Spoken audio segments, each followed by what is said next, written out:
Hubener.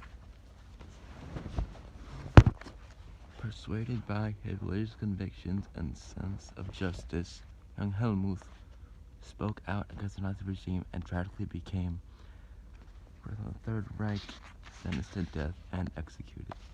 In the early morning cold of January 8, 1925, in the city of Hamburg, Germany, a little boy was born.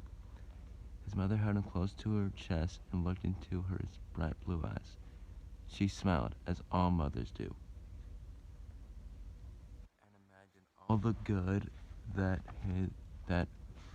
her little son bring to the world. He was called Helmuth. And just as his mother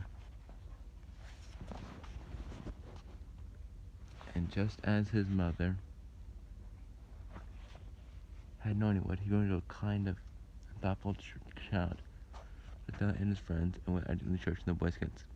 In case you guys know it, I'm a Life Scout. When Helmuth was 8, a man named Adolf Hitler rose to power in Germany. When Helmuth was 10, Hitler made it illegal for the Boy Scouts to gather in Nazi Germany. He wanted all young men to join the Hitler Youth and all young girls to join the League of German Girls. Helmuth loved the Scout program, and he was sad to see it go.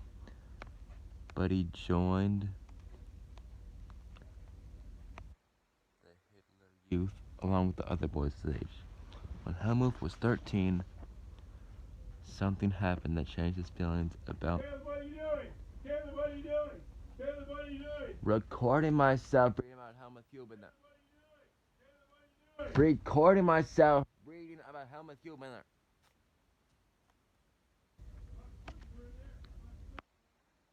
One night on Kristallnacht, people all over Nazi Germany went out of Jewish towns and villages and began breaking windows and destroying property. Jewish churches called synagogues were burned down, and frightened men, women, and children ran out of the burning and damaged buildings that were hitting kids in front.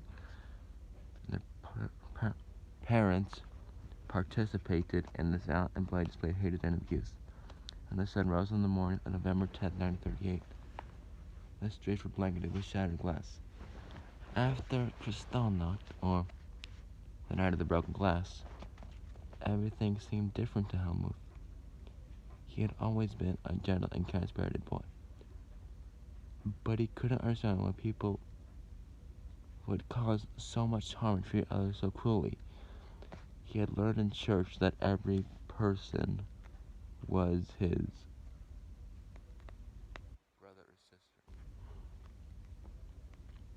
He learned in church that everyone was a child of God, and all men would love and respect. Helmuth didn't like things he was starting to see leaders and even some people in his church say endeared to the Jews in Nazi Germany.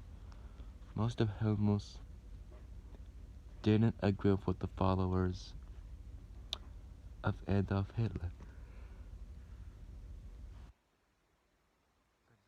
were doing.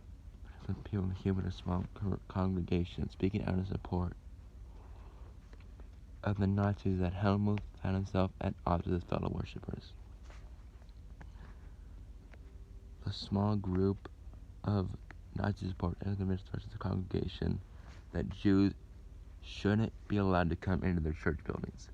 Helmuth was thankful to have a close friend in church, a boy named Rudy Volby, who agreed with him. And the two boys often argued with other members of the church who sympathized with the Nazis. The years passed, and the persecution of Jews by the citizens of Nazi Germany and the followers of Adolf Hitler, the Nazis and Hitler himself continued to worsen. In 1941, at the age of 16, I'm actually 16 and a half or 12 days. Yeah, anyway. Helmuth started an apprenticeship at Hamburg Social, where he mentored a boy named Gerhard Duver, who showed him how to enemy broadcast on shortwave radio during the war. But wasn't honest with the German people about what was happening.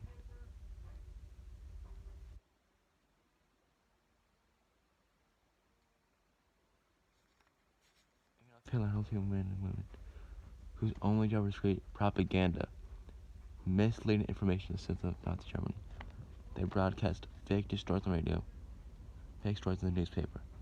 They carefully crafted the story the German people heard, painting a picture of Nazi Germany winning battle after battle, fighting a moral and just cause.